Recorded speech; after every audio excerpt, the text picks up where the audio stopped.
a promise from the Ukrainian president to the U.S. Congress last December. Your money is not charity. It's an investment in the global security and democracy that we handle in the most responsible way. U.S. President Joe Biden pledged an additional $500 million in aid as he marked the one-year anniversary of the invasion, saying support for Ukraine would not waver. All across my country, in big cities and small towns, Ukrainian flags fly from American homes. Over the past year, Democrats and Republicans in our United States Congress have come together to stand for freedom. U.S. lawmakers' response in the first days of the invasion was swift, with overall broad support for assistance most say is key to American security. The United States and our allies around the world quickly came to a consensus that we need to support Ukraine's defense of its people, territory, and way of life from Russian aggression. Congress would ultimately send the largest aid package for a foreign conflict since the U.S. war in Iraq. We had the situation where the administration was asking for not a trivial sum of money, and many people on the Hill, bipartisan, wanted them to go further and provide more offensive and powerful weapons to Ukraine.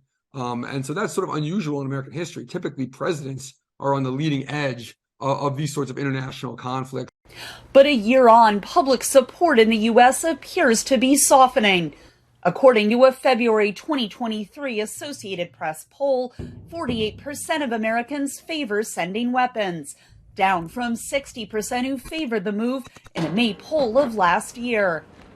Congressional support for Ukraine is still strong, but there is growing disagreement about how much aid to send and for how long. What's the plan? To suggest that it's just open-ended, a blank check in Ukraine. Now remember, when we ship armament to Ukraine, we don't control where that armament's going because we've given them a blank check. I don't like blank checks. Ukraine has made moves to address concerns about internal corruption, and U.S. lawmakers say they're satisfied with the results they've seen on first-hand visits.